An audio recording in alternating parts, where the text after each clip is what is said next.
voorreg om die afgelope paar weke aan julle voete te kon sit en soveel te leer en insig en wyshede op te tel.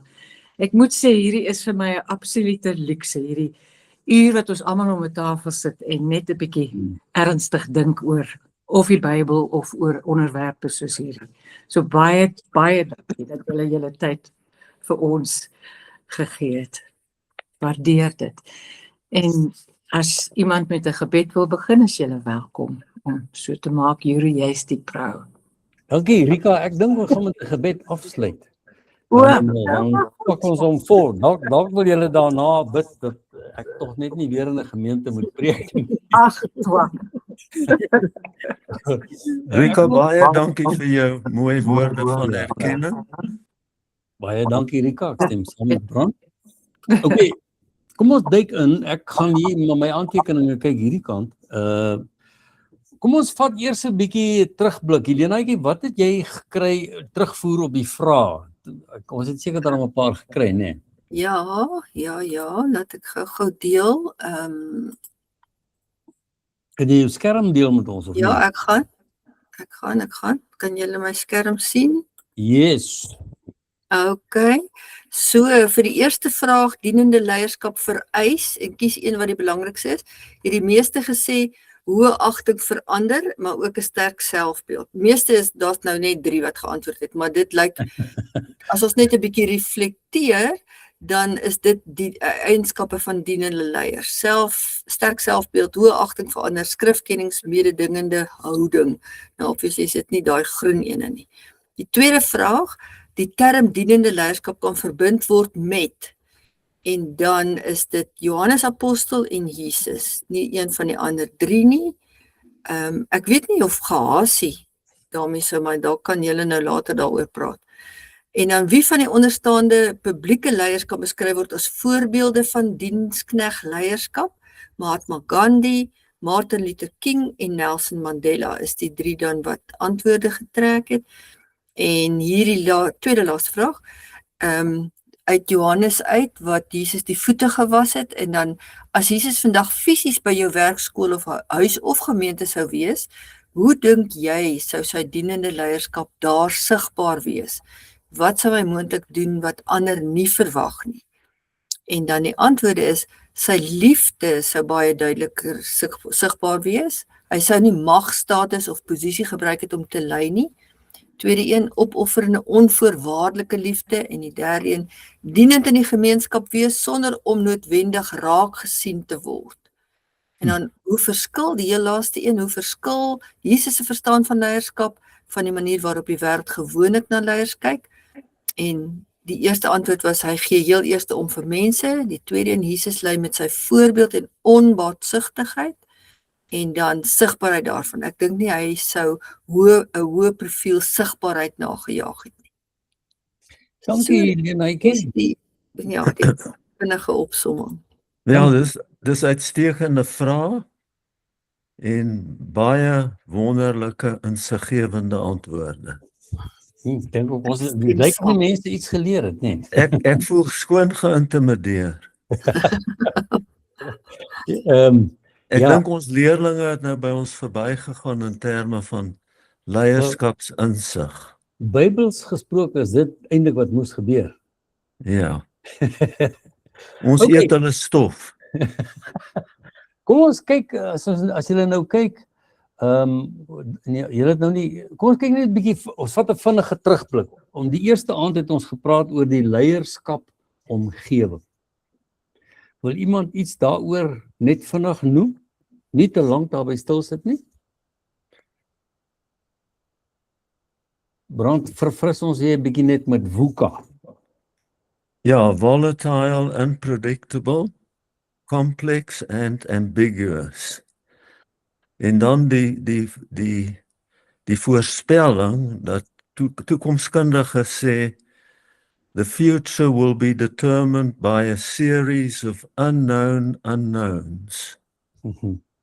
En ons sien dit. So die pas van verandering gaan versnel en die enigste sekerheid gaan wees onsekerheid. Yes. Dankie.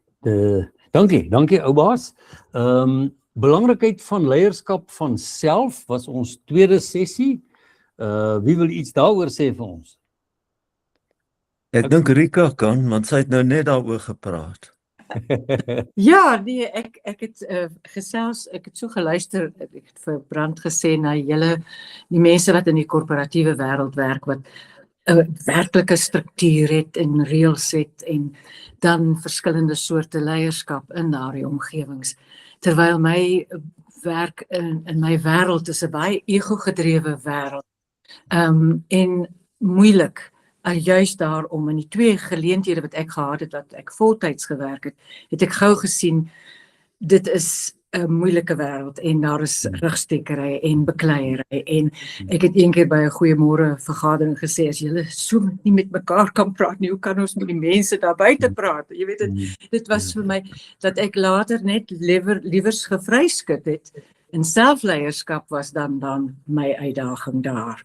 Ek het noem het tref en trapwerk. Ek het die job getref en gewaai, voor ek enigstens betrokke geraak het in al hierdie skinder of strome van egos. Dit is 'n moeilike wêreld waarin ek werk, want jy gebruik jou wese vir die werk, jou emosies, jou kennis, jou navorsing, jou alles. So, mens sien dit self, enige werk waar mens optree, is die ego blootgestel en sensitief. Ja. Ek dink selfs dominees ervaar dit, ons het dit ook. Maar dit is... En 'n bietjie ego is ook nodig. Ja, seker. Seker. Maar ek het toe ook gesê dat uiteindelik het ek die onlangse werk wat ek gedoen het was vir 'n vrouegeselskap wat almal van die produksiegeselskap tot die mense wat dit bymekaar gesit, die storie geskryf, was appels en tee. En dit was een van die gelukkigste werkservarings wat ek nog gehad het. En so miskien vroueleierskap is iets wat ons kan aanmoedig. Dit is so.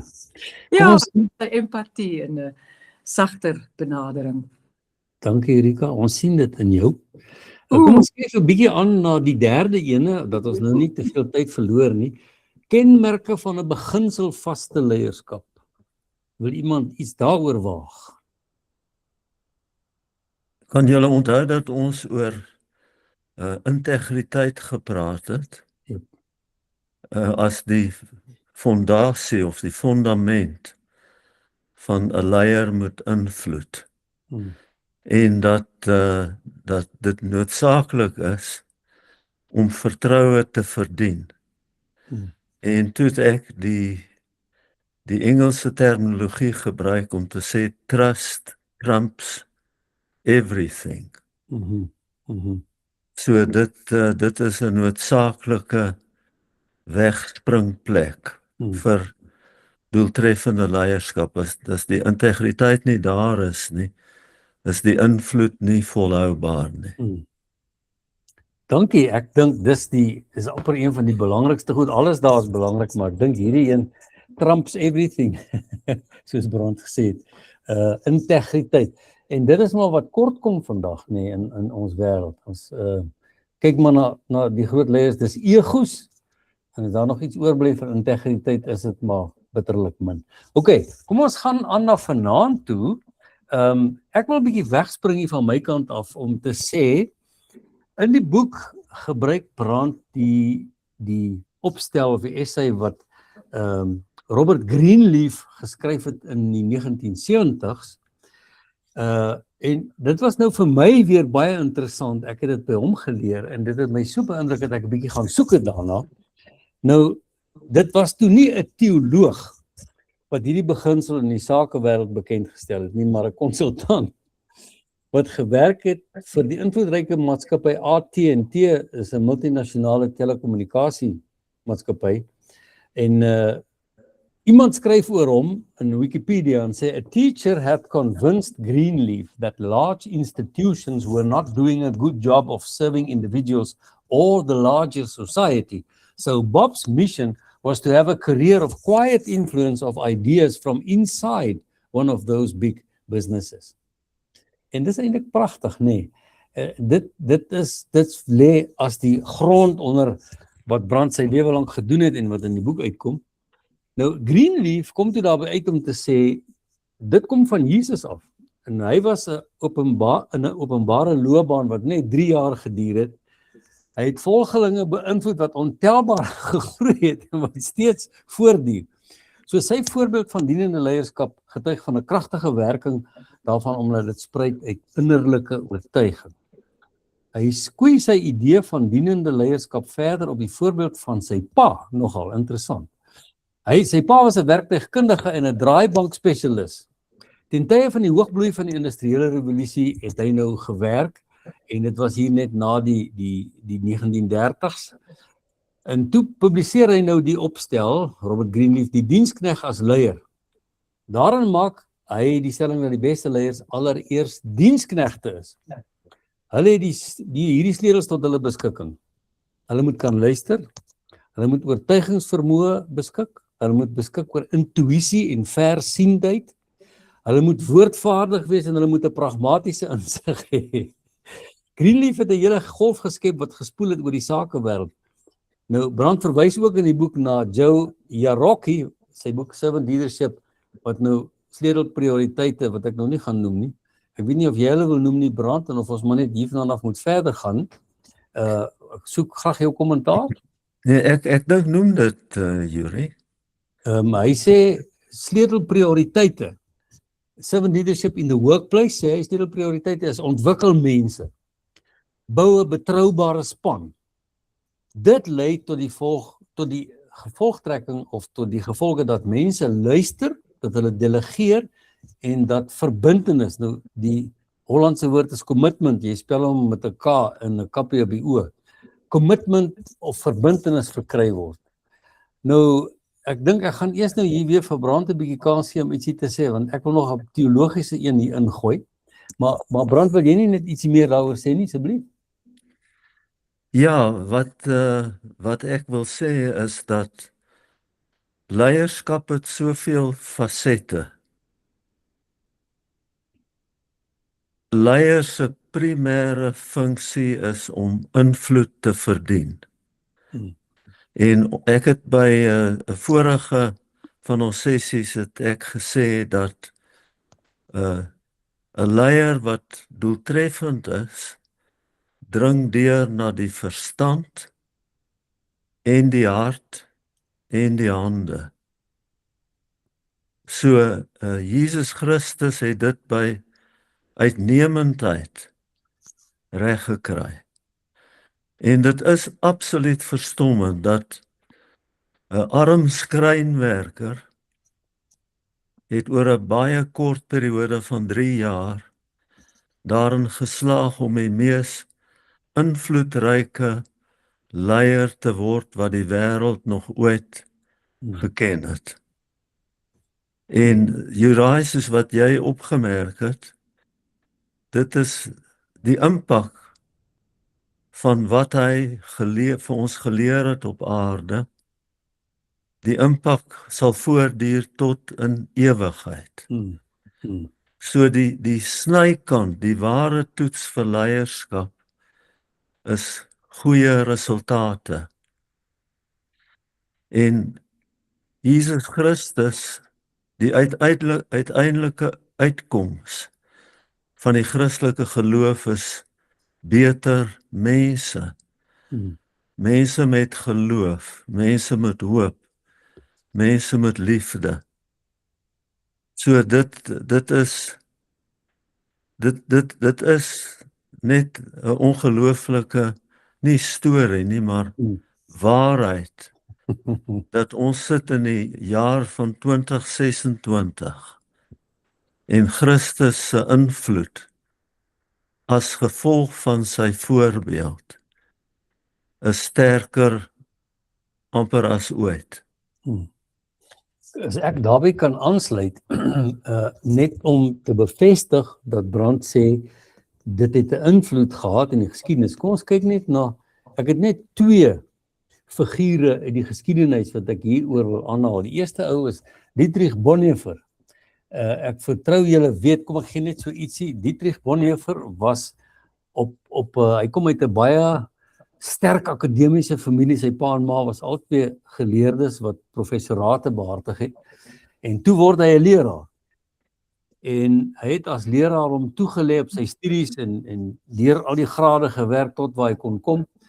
En toe kom Hitler aan bewind. En hy het van die eerste oomblik af geweet, dit kan nie reg wees nie. En hy het van die eerste oomblik af verset gebied. So, hy was spoedig 'n gemerkte man, en van die ouens wat naby aan hom geleef het, sê toe vir hom, man, gaan uit die land uit, hier gaan hulle jou vervolg, of hulle gaan jou doodmaak of iets, of jy het 'n teken op jou rug. Hy was toe verloof. Toe gaan hy Engeland toe. Ek weet nie hoe lank hy in Engeland was nie, ek vermoed dit was nie baie lank nie. Toe sê hy kom terug, en hy het met die terugkomslag sy verloving verbreek, want hy wou nie sy vrou blootstel aan hierdie gevaar waaraan hy hom sou blootstel nie. Hy kom toe terug, en hy raak toe betrokke by 'n beweging om Hitler uit die job uit te kry, en ek weet nie of julle weet nie, ek dink daar was amper by die 20 of meer aanslae op Hitler se lewe. So hy het maar ook geweet, dis geleende tyd, en toe word hy na die een wat die bom, dit het maar so 'n tas in 'n bom gestaan, en die tas het ontplof, maar die tafel het sulke swaar hout gehad, dat hy toe die ding gedeeltelik geabsorbeer, en die Hitler is nie dood nie, en daar was een of ander 2 ouens dood. En toe word hy aangekla. Toe word hy by Grünau, ek kan nou nie onthou watter konsentrasiekamp was hy nie. En in die konsentrasiekamp skryf hy toe sy letters from the prison. Nou ek het ongelukkig nie die boek kon in die hande kry nie, ek sal nog steeds probeer. Maar ek het so hier en daar sulke kriptiese goed gekry oor die boek, waarin hy sê, mense sê, ek is dapper, mense sê, ek is blymoedig, maar Here, voor U is ek eensaam en ek is bang. Dis nogal aangrypend. En enkele dae voor die geallieerde magte die kamp ontset het waarin hy was, is hy doodgeskiet. So, dienende leierskap het oor al die eeue vrug gedra, en oor al die eeue het mense dit benut, en het dit gegroei, en is mense ook doodgemaak. Net nog 'n ou, Martin Luther King, hy is vir ons waarskynlik almal bekend, wat die Amerikaanse burgerregte leier was, en hoe hy sê was teen geweld en alles, en hy sê eintlik ook met sy lewe daarvoor betaal, nê. So, die laaste aanhaling wat ek hier wil maak, kom ook uit die boek uit, dankie Brand, Biskop Dale Bronner, sê, if serving is below you, then leadership is beyond you. Nou, ek wil graag nog weer vir jou vra, Brand, of jy nie nog 'n paar voorbeelde net hier wil ingooi nie, voor ons kom by Jesus en die Johannes 13 teks. Ja, in Helena se antwoorde op haar vrae het Nelson Mandela gefigureer. So as julle gaan kyk na sy inhuldigingstoespraak by die Unie-geboue, het hy die volgende sin gesê. Hy het gesê, I am here not to lead, I am here to serve. So, meneer Mandela het desniettegenstaande al die marteling, al die vernedering wat hy moes deurmaak,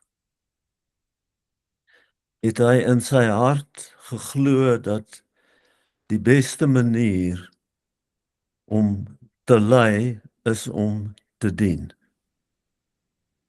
En ek het die voorreg gehad om redelik kontak met hom te kon gehad het. En hy het 'n dienende leierskap oriëntasie gehad.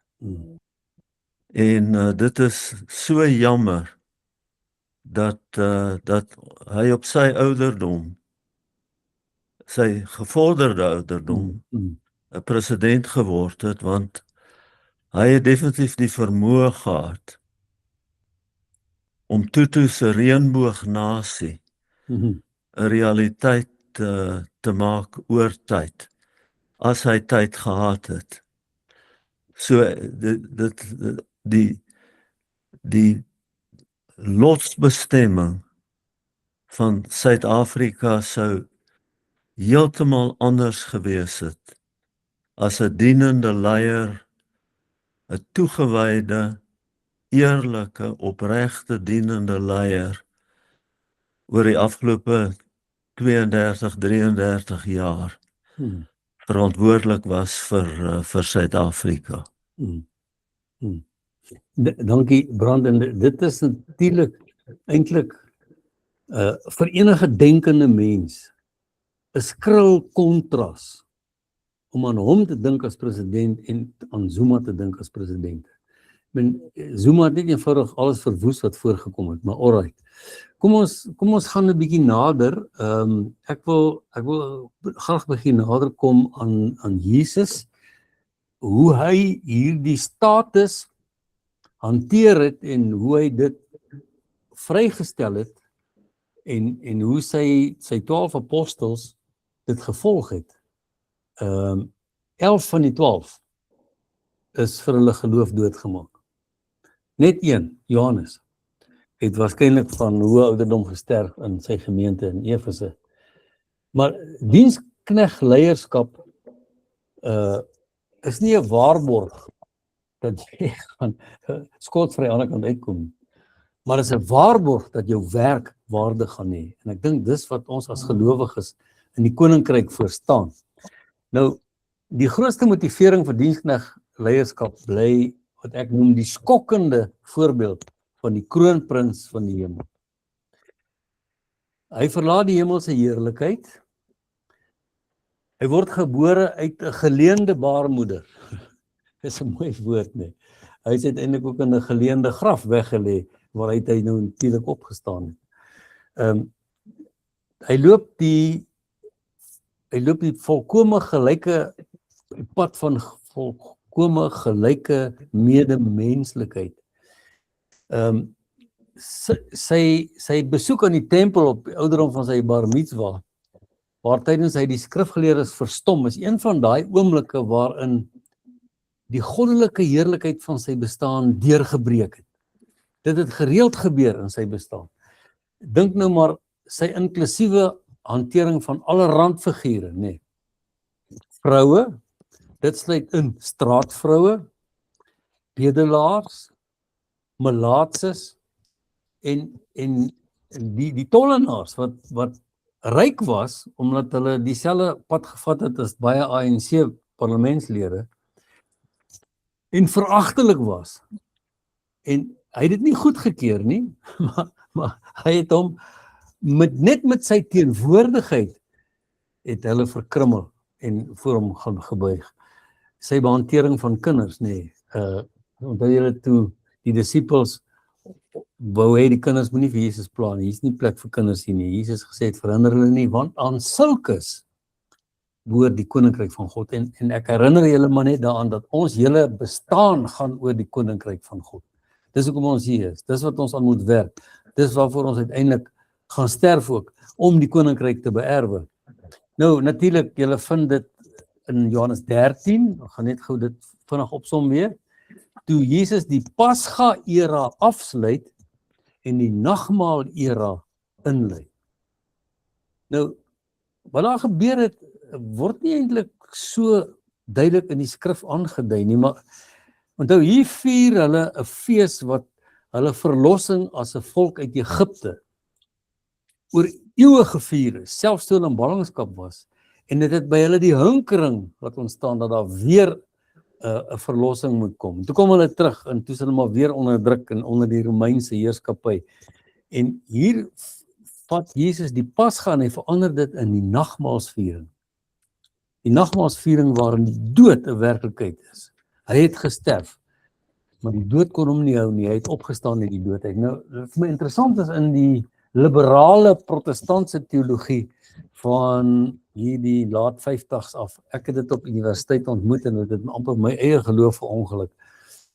Waarin die ouens gesê het, maar ons weet Jesus kon nie opgestaan uit die doodheid nie, dit is fisies onmoontlik.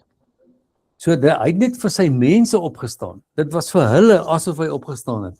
Wat nonsens is, ek sou graag kragtiger woord wil gebruik, maar dit sal nou nie gepas wees nie. Hy het waaragtig opgestaan uit die dood uit. En goed, so hy was hierdie disippels se voete. Een van hulle is 'n banggat, Petrus, en die ander, een is 'n verraaier en die ander is almal weglopers. Wat het deur sy gedagtes gegaan? Hy het met dieselfde liefde die groot toon tot die klein toontjie van elkeen van die ander disippels het hy gewas. Hy het homself kwesbaar gemaak deur 'n ritueel wat in sy tyd aan die orde van die dag was, en hy het dit in sy persoon gedoen. So ek wil nou eers daar weer 'n bietjie stop.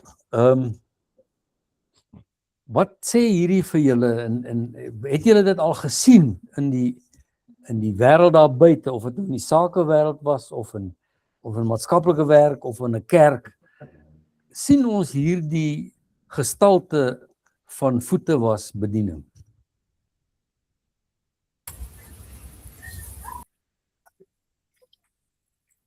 Wie wil 'n opinie waag? Ek wil 'n opinie waag. Gelukkig kan ek vir Yuri as my geliefde eggenoot ook aanvat dat hy van Petrus praat as 'n banggat. Ek dink Die Heilige Gees het dit verander. ja, verseker Petrus het diep spore getrap, maar aan Petrus se voorbeeld nou dat hy eers geweier het dat Jesus sy voete moet was. Vir my dink ek dui dit daarop dat ons dalk almal so is, dis makliker amper om te gee as om te ontvang.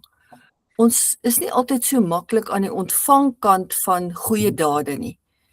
Ons voel sterker daaroor om ook dienende leiers te wees, maar net soos Petrus, as ons aan die ontvangkant af van dit is, dan is ons partykeer, dan het ons bietjie weerstand. En ek wonder of dit iets sê van ons selfbeeld as Christene.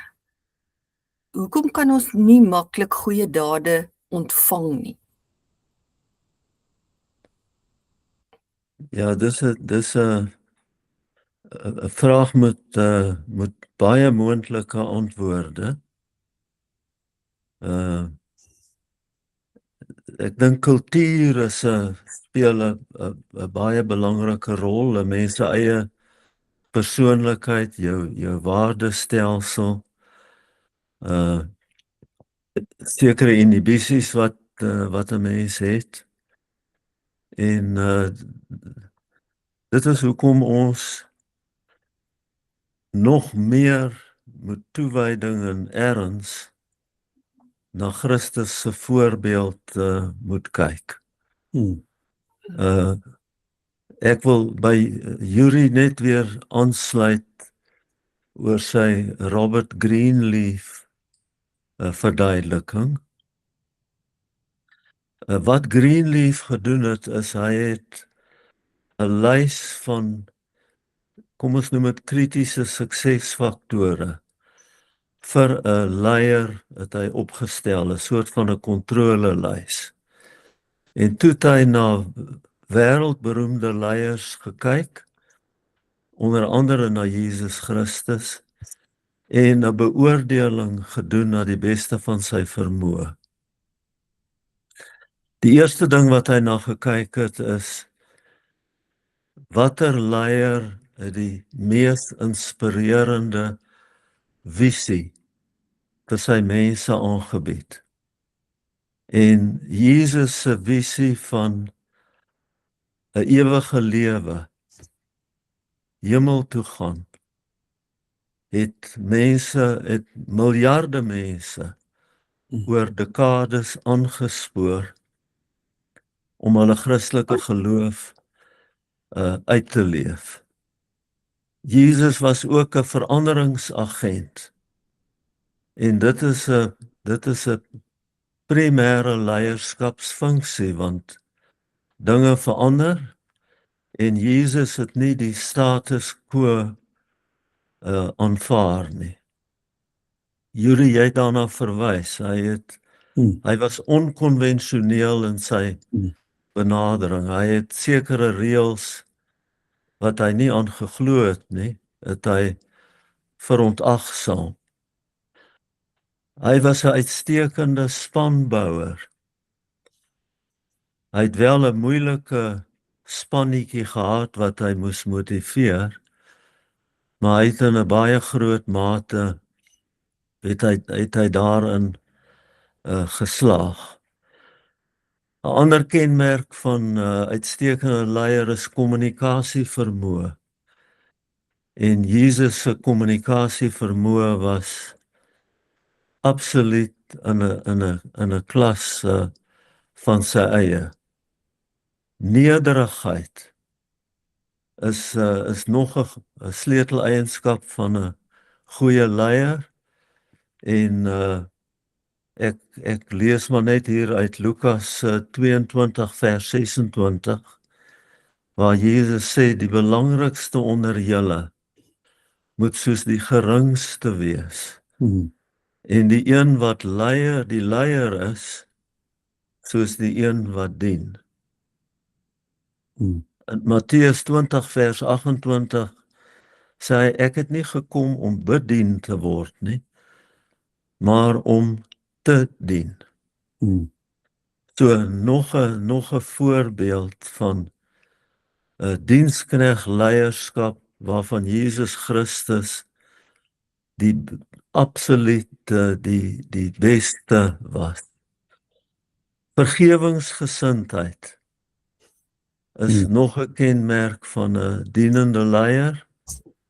En weer eens, niemand was meer vergewensgesind as Jesus nie. Selfdissipline, ek hoef nie iets daaromtrent te sê nie, empatie en omgee, en natuurlik liefde.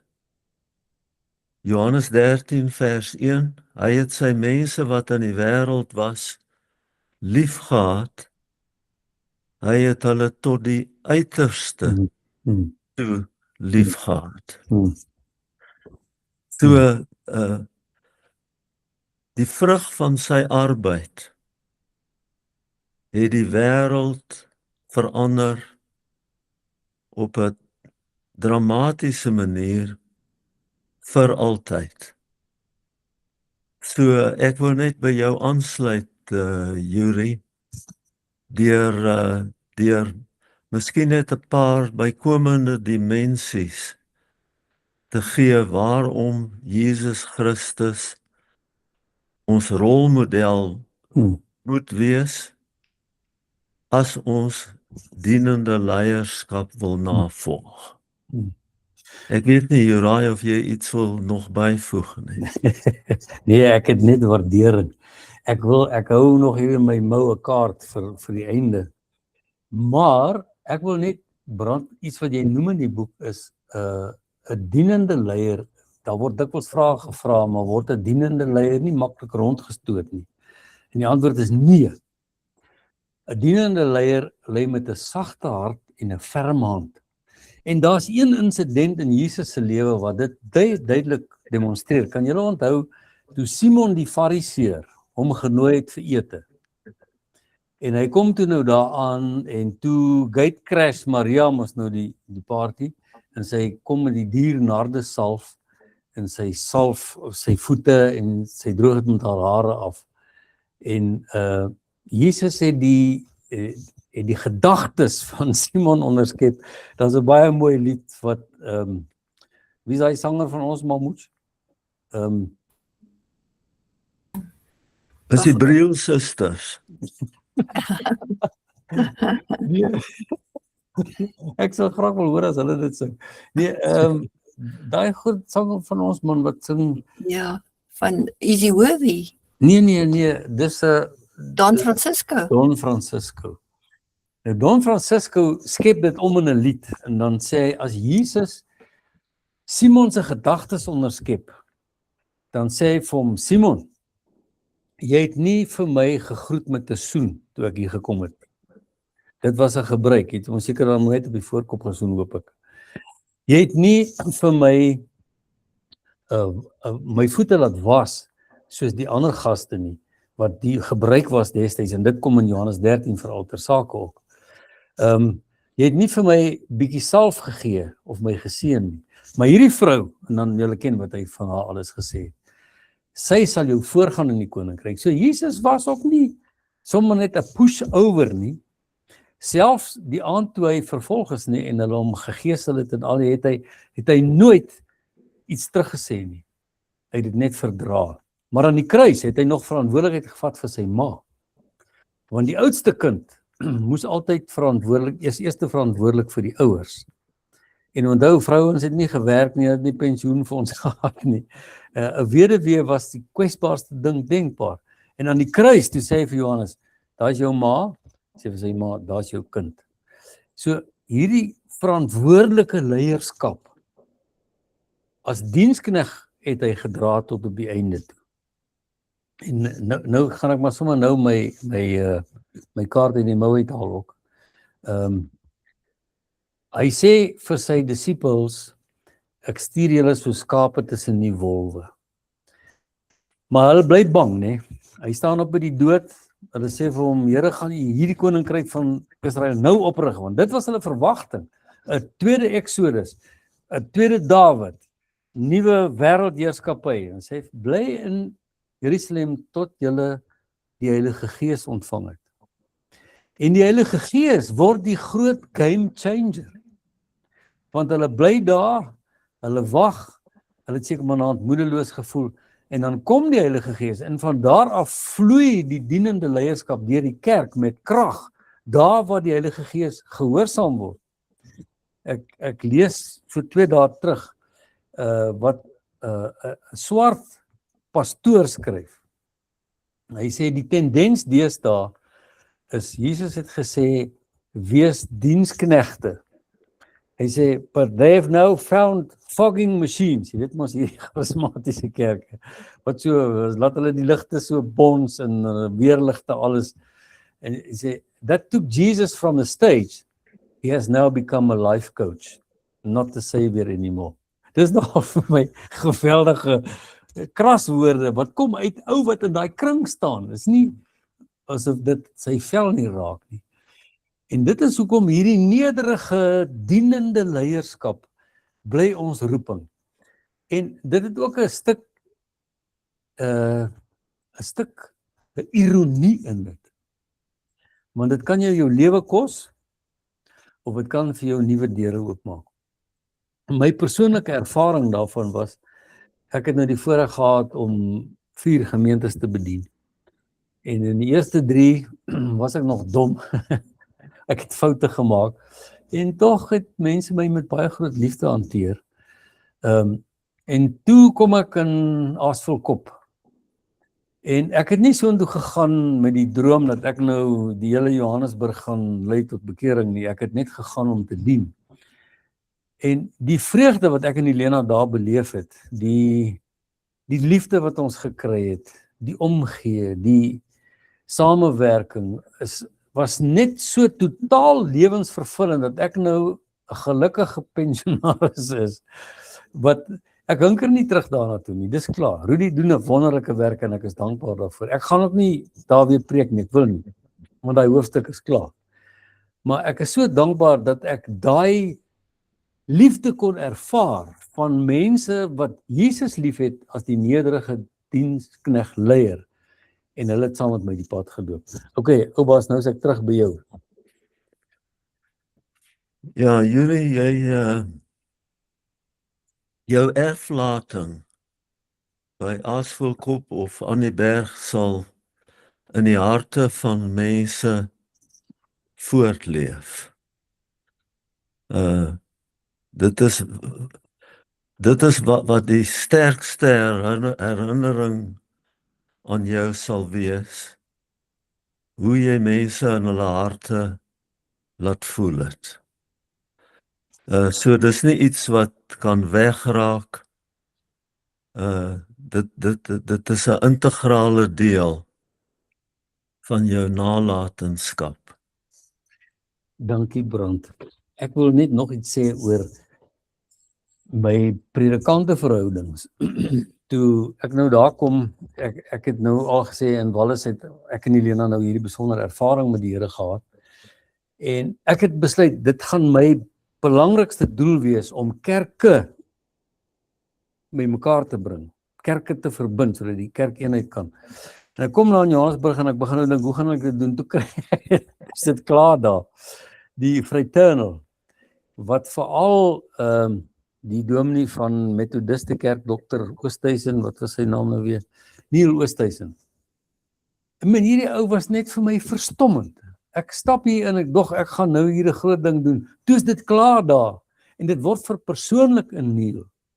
En Neil het dit oorgedra in die Fraternal. En nie almal het op 'n gelyke wyse daaraan deelgeneem. Die egos het uiteindelik daar ook maar 'n bietjie geroer. Maar as ek nou dink aan GKL, en ek sien dat dit tree nou uit die Dopperkerk verband uit, wat natuurlik hartverskeurende besluit is, omdat die vrouens nie in die amp kan wees nie. Die David Bauer, wat is nou Bauer se naam?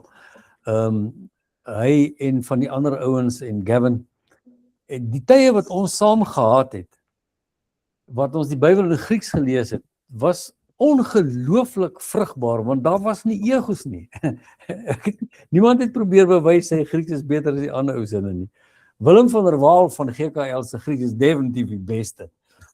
En dit was net so 'n wonderlike omgewing om te beleef dat die vrugte van geloof wat leraars voorleef, word uiteindelik kry gestalte in gemeentes. En alles wat ons beleef het, julle sal onthou die Sunrise Services op Paasondag, Paasnaweek en 'n paar ander goeters.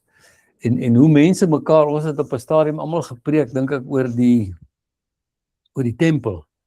En ons het uit G.K. Beale se boek gewerk. Ons het in die week daai die boek gewerk en ons Sondag daaroor gepreek. Dan kry jy ons mekaar daar by die groentewinkel. Dan sê die Methodiste vir die doppers, waar trek julle nou in die boek? Nee, ons trek nou hier.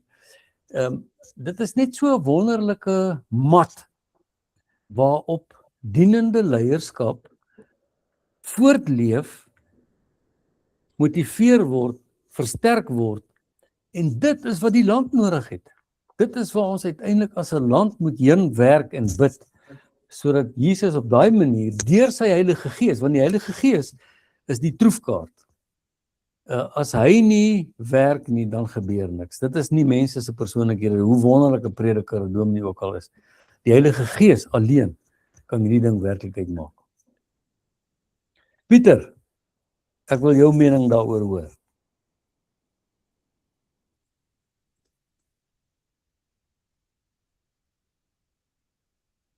Pieter is stil op Stilbaai.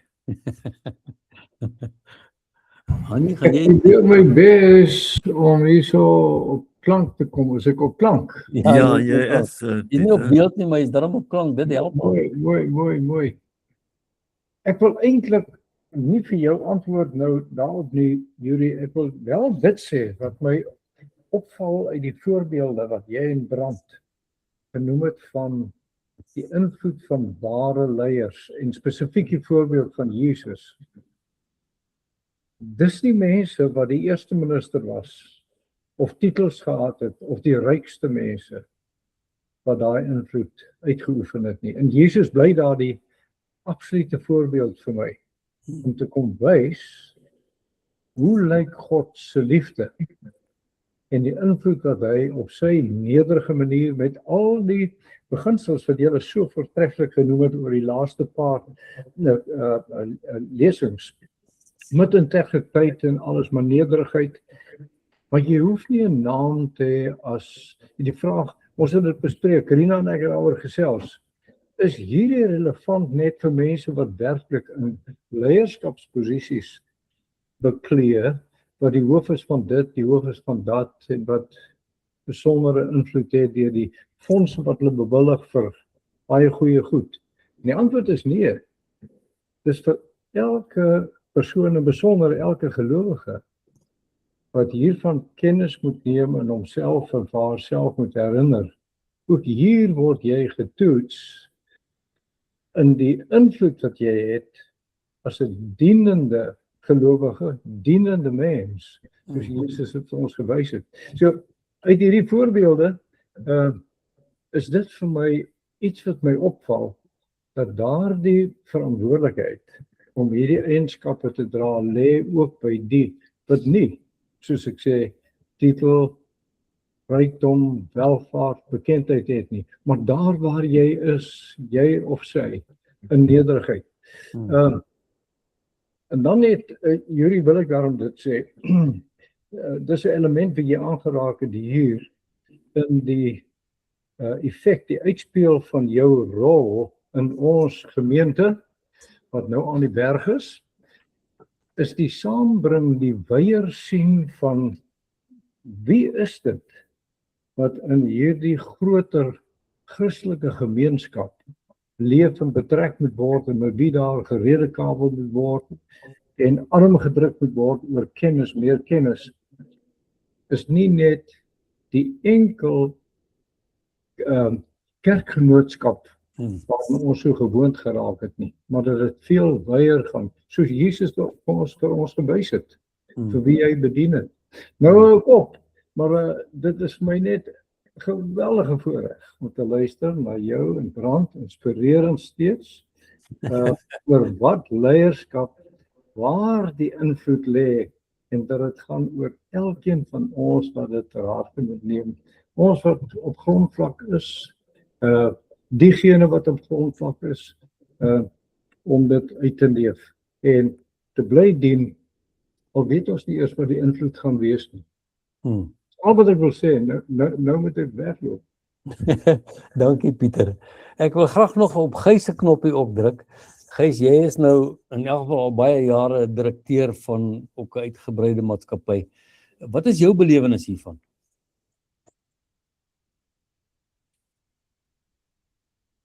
Jong, dus en ek ook 'n bietjie anders draai, Yuri. Jy het gevra vroeër in die gesprek,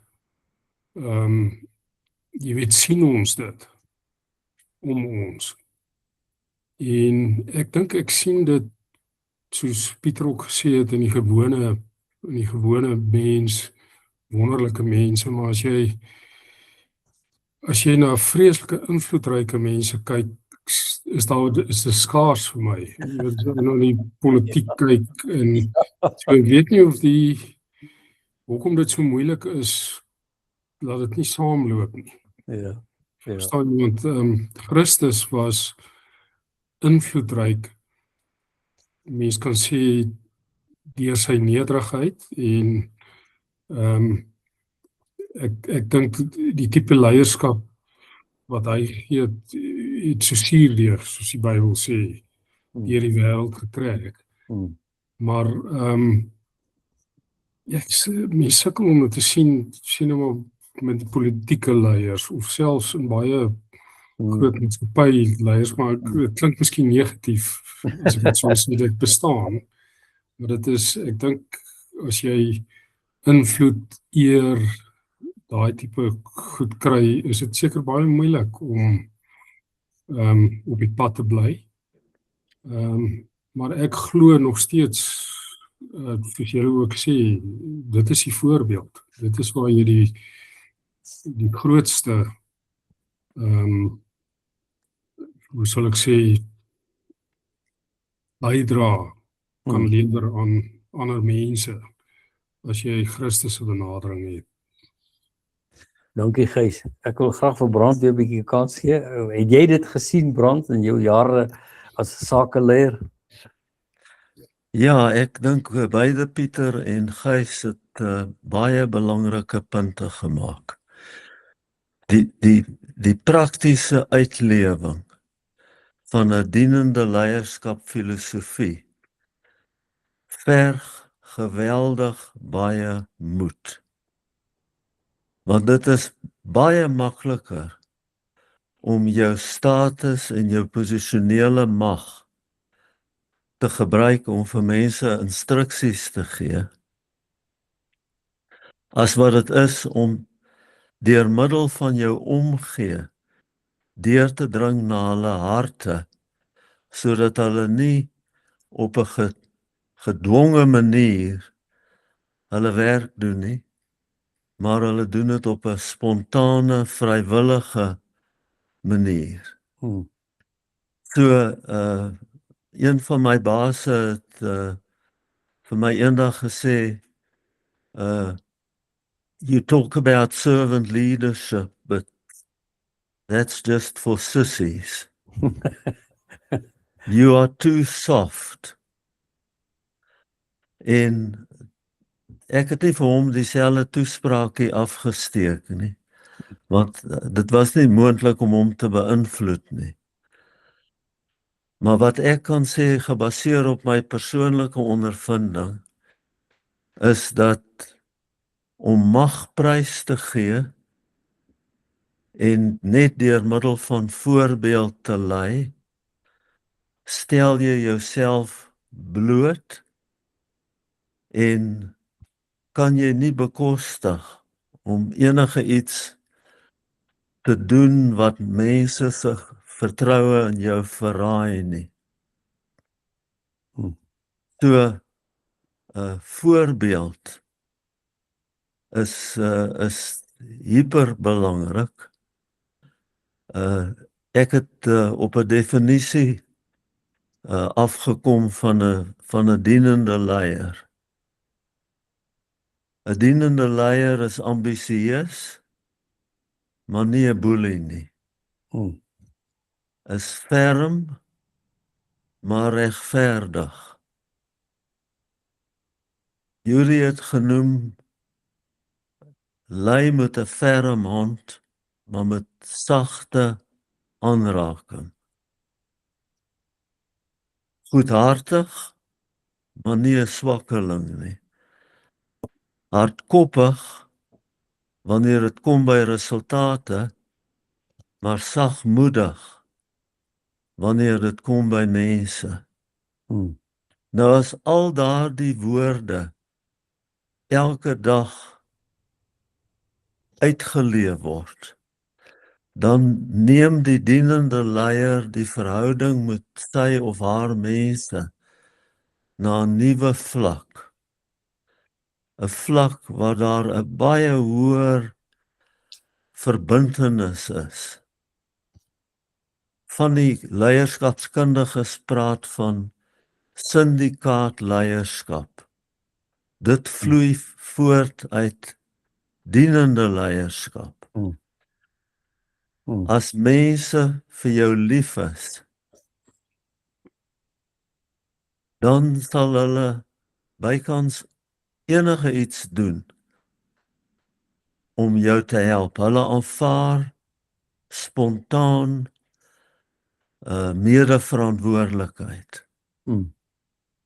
En as jy dan voortgaan om 'n werkplek te skep wat oorvloei van menslikheid, dan kry jy 'n baie hoë vlak van verbintenis.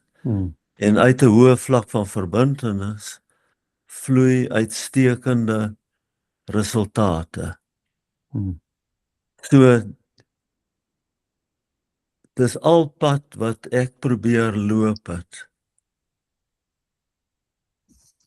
Ek het vroeg in my lewe geleer dat mense reageer beter op liefde as op vrees.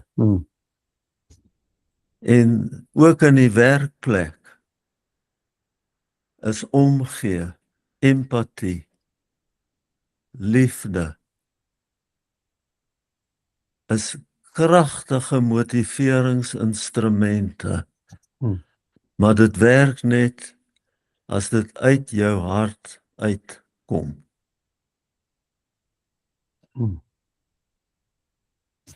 En dit kan net uit jou hart uitkom as die Heilige Gees sy regmatige plek in jou lewe het.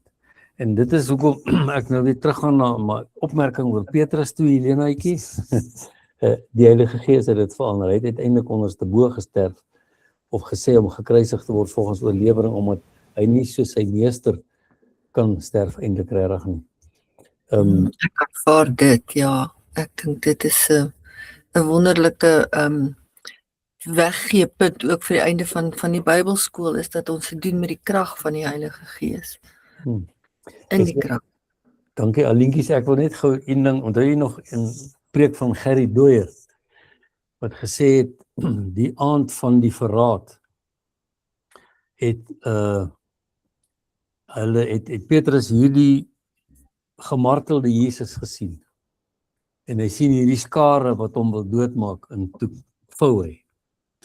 Maar daar toe hulle by die tempel van Salomo, in die pilaar van Salomo vir die lamme gesê het, staan op, en hy opgestaan het, en die Joodse raad hulle gedaag het weer, en vir hulle gesê het, hoekom doen julle dit? Toe kyk Petrus, en toe sien hy hierdie klein hoëpriester, en hy sien hierdie groot Jesus, wat opgestaan het uit die dood. En ek dink, dit is wat ons in ons harte moet hê, ons moet hierdie groot Jesus, ons Here, ons verlosser, hy wat gaan kom op die wolke, en dan is genade tyd verby, so ons leef ook in genade, en ons moet genade aanbied, maar daar gaan 'n dag kom, maar dit gaan verander, en ons moet ook vir daai dag kan rekenskap gee van onsself. Dit was my preekie vir die aand. Ek het nog tyd oor om te bid, wil iemand nog iets sê? Yes. Dr. Karel Antonissen het daardie boek wat jy soek oor Bonhoeffer. Ek Is het dit Letters from the Prison? as jy miskien by hom wil aanklop, ek het sy kontakbesonderhede, sal ek dit vir jou stuur. Ja, asseblief. En Bonhoeffer was in Amerika, nie Engeland nie, maar hy daar baie beïndruk geraak onder die indruk van die swart kerk, die swart belewing van Christendom gekom voor hy teruggekom het. Baie interessante biografie oor gelees. Hy was 'n besonderse leier. Ja, hy was. Nee, ek weet nie, ek het dit nogal op goeie gesag dat hy in Engeland was.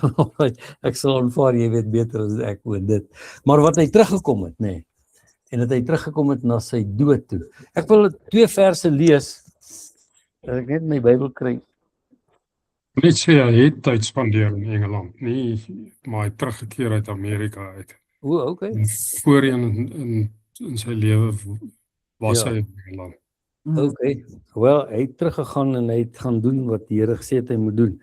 Ek wil afsluit aan my kant met 1 Korintiërs 9 vers 26 en 27. Ek hardloop daarom so dat dit nie doelloos is nie. Ek bok so dat ek nie in die lug slaan nie. Maar ek dissiplineer my liggaam en maak dit diensbaar sodat ek nie terwyl ek vir ander gepreek het, dalk self gediskwalifiseer word nie. Die ou vertaling sê verwerplik kan wees nie. Dis ons roete. En die kerk is 'n magtige organisasie wat hierdie doel van God met ons kan verwesenlik.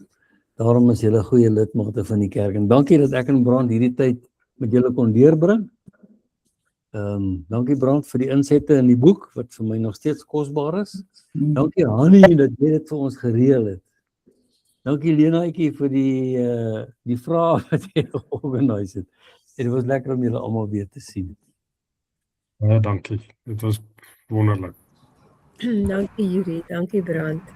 Sal ek vir ons afsluit met 'n gebed? Ewige almagtige God en Vader, ons aanbid U. Die ewige Here wat van voor die grondlegging van die wêreld af U plan gereed gehad het om die mens geskape na U beeld uit die sonde te red, nuut te maak, te kroon, sodat ons die koninkryk van God kan uitdra. Ons wil dit doen, Here, ons faal en ons kry swaar en ons raak soms mismoedig. Maar dankie dat ons die diensknegt gestalte van Jesus kan aanneem en kan vrugbaar en bruikbaar vir U wees. Dankie vir almal wat hier was vanaand, dankie vir aan die berg, seën die gemeente en die kerkraad en dat U naam verheerlik word. Amen. Ja, van my kant af wil ek ook net baie dankie sê vir almal van julle, vir julle deelname, vir die tyd wat julle opgeoffer het, vir julle aanmoediging en bemoediging, vir die kwaliteit vrae wat julle gevra het. Dit was vir my 'n groot voorreg en natuurlik my goeie vriend Uriah. wat 'n bron van inspirasie is en 'n wonderlike voorbeeld van 'n dienskneg leier. Dankie. Albert, dis lekker om jou gesig te sien. Gaan jy vir ons iets sê? Baie dankie Yuri en Dankie. Brand. Dit was besonder. Baie dankie. Lekker slaap almal. Rustige nag vir almal. Dankie. Selfs, né?